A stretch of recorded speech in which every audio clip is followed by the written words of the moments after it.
आचार्य चाणक्य ने गंभीर स्वर में कहा, चंद्रगुप्त, तुम्हें पता है अमीर और गरीब में सिर्फ एक चीज का फर्क होता है, धन। पर एक बात और सुनो चंद्रगुप्त, धन उसे नहीं मिलता जो दिन रात मेहनत करता है। धन उसे मिलता है जो जानता है कि मेहनत दूसरों से कैसे कराई जाती है। यानी धन हमेशा दिमाग वालों के पास जाता है, शारीरिक श्रम करने वालों के पास नहीं। शारीरिक श्रम से इंसान कभी अमीर नहीं बनता, उसके पास कभी पर्याप्त धन नहीं होता। ये बात तुम हमेशा याद रखना। पर्याप्त धन चाहिए, बहुत धन चाहिए तो अपनी मानसिक शक्ति को काम पर लगाओ। दिमाग से काम करो, हाथों से नहीं। राजा कभी स्वयं श्रम नहीं करता, सेठ साहूकार कभी खुद मजदूरी नहीं करता। मजदूरी वो करते हैं जो सबसे ज्यादा मेहनत करते हैं, और सबसे ज्यादा गरीब भी वही रहते हैं। चंद्रगुप्त ने विनम्रता से पूछा, गुरुदेव, फिर अमीर बनने का असली रहस्य क्या है? फिर धनी हर कोई क्यों नहीं बन जाता? चाणक्य मुस्कुराए, फिर धीरे धीरे बोले, चंद्रगुप्त, एक बात हमेशा याद रखना, अगर इस दुनिया की सारी संपत्ति आज गरीबों में बराबर बराबर बांट दी जाए तो कुछ साल बाद फिर वही होगा जो आज है। गरीब फिर गरीब हो जाएंगे और अमीर फिर अमीर। क्यों? क्योंकि अमीरी गरीबी धन से नहीं बनती, अमीरी गरीबी बुद्धि से बनती है। जो व्यक्ति अपनी बुद्धि के घोड़े दौड़ाता है उसे अमीर बनने में देर नहीं लगती। जो बुद्धि को सोने देता है और केवल शरीर से मेहनत करता रहता है वो जीवन भर गरीब ही रहेगा। धन बुद्धि का खेल है, मेहनत का नहीं। फिर चाणक्य ने कहा, आज मैं तुम्हें 7 ऐसे तरीके बताने जा रहा हूं जिन्हें जान लेने के बाद तुम्हें धनवान बनने से कोई नहीं रोक सकता। ये 7 तरीके चाणक्य नीति के सबसे गहरे सूत्र हैं। इन पर अगर तुम अमल करोगे तो एक दिन पूरा भारत तुम्हारे नाम का जयकारा करेगा। और फिर चाणक्य ने पहला सूत्र बताया, नियम 1, अपनी अक्ल में पैसा लगाओ। ये सबसे बड़ा निवेश है। अगर तुम सचमुच धनवान बनना चाहते हो, जीवन में वह ऊंचाई छूनी है जहां न पैसों की कमी रहे, न सम्मान की, न स्वतंत्रता की, तो सबसे पहला और सबसे जरूरी काम यह है कि तुम अपना सारा ध्यान, सारा पैसा और सारा समय सबसे पहले अपनी अक्ल पर लगाओ। मैंने तुम्हें पहले ही कहा था, शारीरिक श्रम छोड़ दो। हाथ पैर से मेहनत करने में कोई बुराई नहीं, लेकिन वो तुम्हें एक सीमा तक ही ले जाएगी। उस सीमा के बाद रुक जाओगे। मजदूर दिन रात हथौड़ा मारता है, फिर भी 2 जून की रोटी को मोहताज रहता है। क्यों? क्योंकि उसने अपनी अक्ल को कभी नहीं खोला। दिमाग के घुड्डे को दौड़ाओ, और दौड़ाने का मतलब है सीखो, सीखते रहो, जीवन के अंतिम क्षण तक सीखते रहो। जो व्यक्ति सीखना बंद कर देता है वो जीते जी मर जाता है, उसकी कमाई भी मर जाती है। नियम 2, मौके खुद नहीं आते, उन्हें पहचानना पड़ता है। अवसरः कालेन आगच्छति कालेन च नश्यति तम यः सन्नादति स सिद्धिं प्राप्नोति। अर्थात अवसर समय के साथ आता है और समय के साथ नष्ट भी हो जाता है। जो उसकी ध्वनि सुन लेता है वही सिद्धि प्राप्त करता है। धनवान बनना है तो सबसे दूसरा और सबसे नियम यह है कि तुम्हें अवसरों की आंखें खोलनी पड़ेंगी। अवसर कभी दरवाजा खटखटाकर नहीं आते। भाई साहब, मैं आपका मौका हूं, मुझे अंदर आने दो, कहते हुए नहीं आते। अवसर हमेशा भेष बदल कर आते हैं। कभी वो किसी मुसीबत के रूप में आते हैं, कभी किसी ताने के रूप में, कभी किसी दोस्त के मुंह से निकले एक वाक्य के रूप में। ज्यादातर लोग इन्हें देखकर कन्नी काट लेते हैं, और जो इन्हें पहचान लेते हैं वही करोड़पति अरबपति बनते हैं। मैं तुमसे कहता हूं, अगर तुम धनवान बनना चाहते हो तो आज से ये प्रण कर लो, मैं कोई भी अवसर गंवाऊंगा नहीं। चाहे सीखने का हो, कमाने का हो, जुद्धने का हो, घूमने का हो, कुछ नया करने का हो, मैं उसे पकड़ दूंगा। याद रखो, धन तुम्हारे पास नहीं आता, धन तुम तक आने का रास्ता ढूंढता है, और वो रास्ता है अवसर। जितने ज्यादा अवसर तुम पकड़ डरोगे उतने ही ज्यादा रास्ते धन के लिए खुलते जाएंगे। और अगर तुम अवसरों को चूकते रहे तो चाहे कितना भी पहला नियम सीखना फॉलो कर लो, तुम्हारी सारी सीख बेकार हो जाएगी, क्योंकि सीख का इस्तेमाल करने के लिए मौका चाहिए। नियम 3, समय धन से भी कीमती है। अगर तुम सचमुच धनवान बनना चाहते हो, करोड़ों अरबों नहीं बल्कि वो स्वतंत्रता हासिल करनी है जहां पैसा तुम्हारा गुलाम बने, न कि तुम पैसे के गुलाम रहो। तो आज से एक बात हमेशा के लिए गांठ बांध लो, समय पैसों से 1000 गुना ज्यादा कीमती है। पैसा खो गया तो दोबारा कमा लोगे, लेकिन समय खो गया तो वो हमेशा हमेशा के लिए चला गया। एक बार गया तो लौटकर कभी नहीं आएगा। दुनिया के सारे अमीर लोग एक ही बात पर सहमत हैं, उनका सबसे बड़ा हथियार उनका समय था और सबसे बड़ी पूंजी उनका समय का अनुशासन था। अगर तुम आज भी अपना समय बर्बाद कर रहे हो तो तुम धनवान बनने के लायक नहीं हो, क्योंकि धनवान बनना कोई खेल नहीं है, ये युद्ध है। और इस युद्ध में जो सबसे ज्यादा अनुशासित होता है वही जीतता है। धन तुम्हारे पास तभी आएगा जब तुम उसे साबित कर दोगे कि तुम उसके लायक हो, और तुम ये तभी साबित कर सकते हो जब तुम अपना हर पल, हर सांस, हर मिनट उसे समर्पित कर दोगे। आज से प्रण कर लो, मेरा समय मेरा सबसे बड़ा खजाना है, मैं इसे किसी को छूने भी नहीं दूंगा, न फालतू लोगों को, न फालतू आदतों को, न फालतू विचारों को। मेरा हर मिनट मेरे लक्ष्य के लिए होगा। मैं 24 में से 24 घंटे अपने सपने को दूंगा। जब तक सांस है तब तक रुकूंगा नहीं।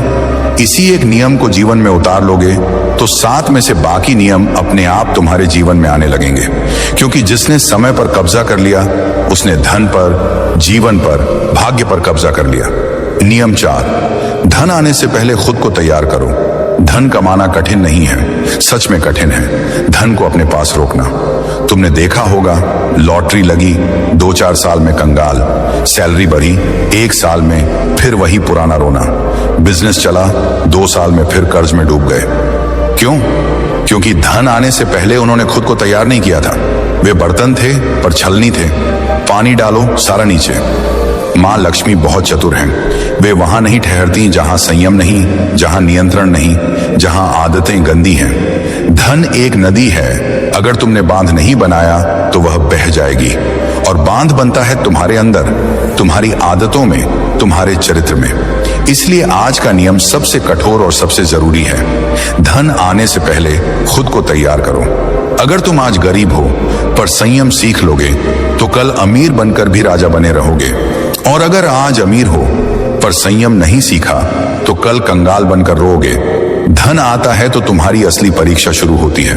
वह तुम्हें दिखाता है कि तुम सच में कौन हो। लालच है या संतोष, अहंकार है या विनम्रता, फिजूल खर्ची है या विवेक, दिखावा है या गरिमा। ज्यादातर लोग इस परीक्षा में फेल हो जाते हैं। पहली बड़ी सैलरी आई नहीं कि नई गाड़ी, नया फोन, पार्टी, शराब, मौज मस्ती। 2 साल बाद फिर वही पुरानी साइकिल। मैं तुमसे कहता हूं, धन आने से पहले खुद को ऐसा बना लो कि जब करोड़ों आए तब भी तुम पहले जैसे ही रहो। जूते पुराने हों या इतालवी, तुम्हारा चलना वही रहे। खाना ढाबे का हो या 5 सितारा, तुम्हारी भूख वही रहे। यही असली तैयारी है। लालच धन का सबसे बड़ा दुश्मन है। जैसे ही 2 पैसे हाथ में आते हैं, लालच कहता है, अरे यार अब तो जी ले, अब तो मौज कर। और तुम जीने के चक्कर में अपना भविष्य मार देते हो। नियम 5, अपनी संगति को सुधारो और दिमाग को लक्ष्य के प्रति प्रेरित रखो। तुम चाहे जितना भी सीख लो, जितने भी अनुभव कर लो, जितना भी समय लगाओ, अगर तुम्हारी संगति गलत है तो सब बेकार। तुम वही बनते हो जिनके साथ रहते हो। तुम्हारी कमाई, तुम्हारा चरित्र, तुम्हारा भाग्य, तुम्हारा भविष्य, ये सब तुम्हारे आसपास के 5 लोगों के औसत से तय होता है। तुम जहां बैठते हो, जिसके साथ चाय पीते हो, जिसके साथ रात को फोन पर घंटों गप्पे मारते हो, वही बताता है कि 10 साल बाद तुम कहां होगे। जो मनुष्य धनवान बनना चाहता है वह सबसे पहले अपनी संगति को देखे, क्योंकि जिस प्रकार लोहे की कील लोहे से ही तेज होती है, उसी प्रकार मनुष्य का चित्त उसी के समान हो जाता है जिसके साथ वह अधिक समय बिताता है। जब तुम नीच, आलसी, लंपट, नकारात्मक बोलने वाले लोगों के बीच रहते हो तो तुम्हारा मन भी वैसा ही हो जाता है। तुम्हें लगता है, अरे दुनिया में कुछ नहीं हो सकता, पैसा तो किस्मत से आता है, मेहनत करने से कुछ नहीं होता। और ऐसे विचारों से तुम स्वयं ही अपने पांवों पर कुल्हाड़ी मार लेते हो। पर जब तुम उच्च चिंतन वाले, धनवान, विद्वान, संयमी और लक्ष्यनिष्ठ लोगों के बीच रहते हो तो तुम्हारा मन भी ऊंचा उठने लगता है। तुम्हें स्वयं ही लगने लगता है, मैं भी कर सकता हूं। चंद्रगुप्त, जीवन में एक बात हमेशा याद रखना, उधार वो दीमक की तरह है जो रिश्ते को खोखला कर देता है, चाहे वो रिश्ता कितना ही मजबूत क्यों ना हो। और इन्हीं उधारों से धन की सबसे ज्यादा हानि होती है। जीवन में धन मांगने के लिए अक्सर हमारे अपने खास रिश्तेदार आते हैं, कभी कभी दोस्त भी। लेकिन हम ना कहने में हिचकिचाते हैं, डरते हैं कि कहीं रिश्ता टूट ना जाए। हकीकत यह है कि बहुत से लोगों को पता ही नहीं होता कि ना कैसे कहा जाए, क्योंकि उनके पास सही शब्द या तरीका नहीं होता। लेकिन आज मैं तुम्हें यही रणनीति बताऊंगा। जब कोई तुमसे उधार मांगने आए, अगर तुम ये 3 सवाल पूछ लोगे तो वो खुद ही उधार मांगने के बजाय कोई और बहाना बनाकर तुम्हारे यहां से चुपचाप निकल जाएगा। लेकिन चंद्रगुप्त, ये एक विद्या है जो डर से मुक्ति देती है। अगर तुम नहीं जानोगे तो हमेशा उलझते ही रहोगे, क्योंकि मैंने अक्सर देखा है कि लोग इसी वजह से अपनी जिंदगी की कमाई गंवा बैठते हैं। नमस्कार दोस्तों, डे इंस्पायर्ड चैनल में आपका फिर से स्वागत है। अगर आपको भी चाणक्य नीति पसंद आती है तो कमेंट में जरूर बताएं कि आप भारत के किस राज्य से ये वीडियो देख रहे हैं, ताकि हम समझ सकें कि हमारी बातें कहां कहां तक पहुंच रही हैं। और चलिए बिना देर किए वीडियो की शुरुआत करते हैं। दोस्तों, चाणक्य की ये बातें आज भी उतनी ही सच्ची हैं जितनी उस पुराने जमाने में थी। कल्पना कीजिए, चाणक्य के समय में पाटलिपुत्र की गलियों में एक साधारण व्यापारी रहता था। नाम था विष्णुदास। वो दिन रात मेहनत करके अपना व्यापार चलाता था, अनाज बेचता था और थोड़ी बहुत बचत करता था अपने परिवार के लिए। एक दिन उसका दूर का रिश्तेदार आया, बोला, भाई मेरी फसल बर्बाद हो गई है बाढ़ में, बस थोड़े पैसे उधार दे दो, अगली फसल में लौटा दूंगा। विष्णुदास का दिल पसीज गया। उसने अपनी सारी बचत दे दी। लेकिन महीने बीत गए, साल बीत गए, वो रिश्तेदार नजर नहीं आया। बाद में पता चला कि उसने वो पैसे अपनी ऐशो आराम में उड़ा दिए थे। विष्णुदास का परिवार भूखा रहा, बच्चे स्कूल नहीं जा सके और वो रिश्ता, वो तो पहले ही खोखला हो चुका था। चाणक्य कहते थे, धन की रक्षा करना परिवार की रक्षा करना है। आज के समय में भी यही हो रहा है। लोग फोन पर मैसेज करते हैं, भाई इमरजेंसी है, 50,000 उधार दे दे, और हम देते हैं क्योंकि नहीं देना हमें बुरा लगता है। लेकिन सच्चाई ये है कि पैसा देने के बाद रिश्ता और मजबूत होने के बजाय कमजोर हो जाता है। क्यों? क्योंकि अगर पैसा वापस नहीं आया तो झगड़े शुरू हो जाते हैं, और अगर मांगो तो तुम विलेन बन जाते हो। अब सवाल ये है कि हम इस जाल से कैसे बचें? चाणक्य की नीति हमें बताती है कि भावनाओं में बहना बंद करो और बुद्धि से काम लो। मैं आपको बताऊंगा वो 5 तरीके जो चाणक्य ने बताए थे, लेकिन सरल भाषा में, जैसे कोई बूढ़ा गुरु अपने शिष्यों को समझा रहा हो। इन तरीकों से आप ना कह सकेंगे बिना किसी को दुख पहुंचाए। और हाँ, मैं इसमें चाणक्य के समय की कहानियां जोड़ूंगा, ताकि आप महसूस कर सकें कि ये सिद्धांत कितने पुराने हैं लेकिन आज भी काम करते हैं। जैसे आज के समय में कोई क्रेडिट कार्ड का इस्तेमाल करके कर्ज में फंस जाता है, वैसे ही उस जमाने में लोग साहूकारों के चंगुल में फंसते थे। लेकिन चाणक्य कहते थे, बुद्धिमान वो है जो कर्ज का जाल खुद नहीं बुनता। चलिए पहले तरीके से शुरू करते हैं। ये है, तुरंत जवाब न दो। चाणक्य इसे समय की ढाल कहते थे। जब कोई पैसा मांगे, चाहे वो कितनी बड़ी मुसीबत बता रहा हो, उसी वक्त हाँ या ना मत कहो।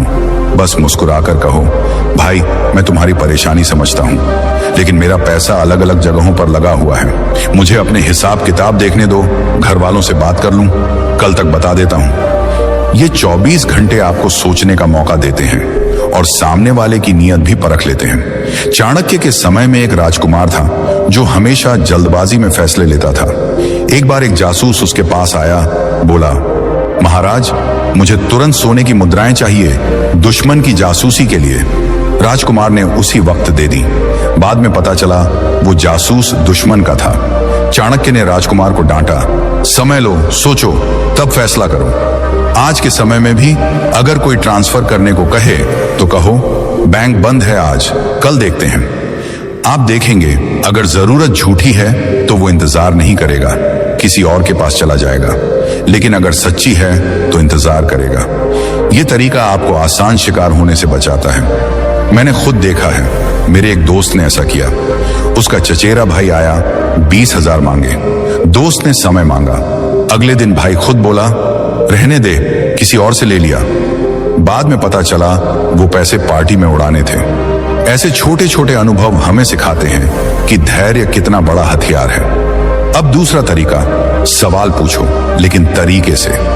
24 घंटे बाद जब वो वापस आए तो तुम सफाई मत दो कि पैसा क्यों नहीं है। बल्कि उनसे पूछो, भाई मैं मदद करना चाहता हूं, लेकिन मुझे यह पैसा जल्दी वापस चाहिए क्योंकि मेरे अपने खर्च हैं। तुम्हारा वापस करने का ठोस प्लान क्या है? पैसा कहां से आएगा? यह सवाल उनकी नीयत को नंगा कर देता है। चाणक्य कहते थे, सवाल वो तीर है जो झूठ को भेद देता है। उनके समय में एक साहूकार था जो लोगों से उधार लेता था, लेकिन चाणक्य ने अपने शिष्यों को सिखाया, पूछो कैसे लौटाओगे? साहूकार हमेशा गोलमोल जवाब देता और लोग बच जाते। आज के समय में भी अगर कोई कहे सैलरी से दे दूंगा तो ठीक है, लेकिन अगर बोले चिंता मत कर, भरोसा रख, तो सावधान हो जाओ। तब तुम कहो भरोसा तो है, लेकिन रिश्ता पैसों से ऊपर है। अगर पैसा नहीं लौटा तो रिश्ता खराब हो जाएगा और मैं वो नहीं चाहता। ये बात उन्हें सोचने पर मजबूर कर देगी। एक बार मेरी मौसी के साथ ऐसा हुआ। उनका भतीजा आया, पैसे मांगे। मौसी ने सवाल पूछा। भतीजा हकलाया और खुद ही बोला, रहने दे चाची, मैं किसी और से ले लूंगा। बाद में पता चला वो पैसे शेयर मार्केट में लगाने थे जहां वो हार गया था। ऐसे में सवाल पूछना आपको रक्षक बनाता है, न कि लुटेरा। तीसरा तरीका, सुरक्षा मांगो। चाणक्य इसे बंधक का नियम कहते थे। अगर वो अभी भी जिद करे तो कहो, भाई नियम तो होते हैं, मैं पैसा दे दूंगा, लेकिन बदले में एक छोटी सी गारंटी चाहिए, जैसे चेक या कोई चीज रखवा दो। चाणक्य कहते थे, बिना बंधक के धन रेत में पानी है। उनके समय में लोग सोने की अंगूठी या जमीन का कागज रखवाते थे। एक कहानी है, चाणक्य के एक शिष्य ने एक व्यापारी से उधार मांगा। शिष्य ने कहा, मुझे भरोसा है, लेकिन चाणक्य ने हस्तक्षेप किया, भरोसा अच्छा लेकिन प्रमाण बेहतर। व्यापारी ने चेक मांगा और वो व्यक्ति भाग गया। आज के समय में पोस्ट डेटेड चेक मांगो। अगर वो नाराज हो जाए, बोले तुम्हें शक है, तो कहो नहीं भाई, ये तो बस सुरक्षा है। जो साफ नियत का होगा वो दे देगा, लेकिन जो नहीं वो खुद चला जाएगा। मैंने एक पड़ोसी को देखा जो हमेशा उधार देता था। एक बार उसने गारंटी मांगी और मांगने वाला नाराज हो गया, लेकिन बाद में पड़ोसी का पैसा बच गया क्योंकि वो व्यक्ति दूसरों को ठग रहा था। ये तरीका आपको मजबूत बनाता है और रिश्ते को बचाता है। चौथा तरीका, कमी का भ्रम पैदा करो। अगर वो कहे ठीक है घर वालों से बात कर लो, तो कहो यार पैसा तो था, लेकिन अभी अभी फिक्स डिपॉजिट में डाल दिया, अगर निकालूंगा तो नुकसान होगा, अगर तुम वो नुकसान भरोगे तो निकाल लूं। चाणक्य इसे अभाव का माया कहते थे। उनके समय में एक राजा ने अपने मंत्री से कहा, मेरे पास खजाना है लेकिन अभी बंद है, अगर तुम खोलने का खर्च दोगे तो दे दूंगा। मंत्री खुद पीछे हट गया। आज भी यही काम करता है। कोई उधार मांगने वाला आपके नुकसान को क्यों भरे, वो खुद कहेगा रहने दे। एक बार मेरे चाचा ने ऐसा किया। उनका दोस्त आया, पैसे मांगे। चाचा ने कहा बैंक से निकालूंगा लेकिन पेनल्टी लगेगी। दोस्त बोला नहीं, मैं किसी और से ले लूंगा, और पैसा बच गया। ये तरीका चतुराई से काम करता है, बिना झगड़े के। पांचवा तरीका, छोटा दान दो अगर मुसीबत सच्ची हो। चाणक्य कहते थे, दान से शत्रु भी मित्र बन जाता है। अगर कोई सच में बीमार है या बच्चे की फीस है तो पूरी रकम उधार मत दो। कहो भाई पूरी रकम नहीं दे सकता, लेकिन इतना दे सकता हूं और वापस मत करना। इससे तुम्हारा ज्यादा पैसा बच जाता है, इज्जत बढ़ती है और वो दोबारा बड़ी मांग नहीं करेगा। चाणक्य के समय में एक गरीब किसान राजा के पास आया। राजा ने पूरी मदद नहीं दी, लेकिन छोटी मदद की। किसान हमेशा आभारी रहा। आज के समय में भी अगर कोई 50,000 मांगे तो 5,000 दे दो दान में, वो खुश होगा और तुम सुरक्षित। मेरी एक बहन ने ऐसा किया। उसकी सहेली आई, पैसे मांगे। बहन ने छोटी रकम दी और रिश्ता मजबूत हो गया। अब अगर रकम बड़ी हो, जैसे लाखों, तो कागजी काम जरूरी।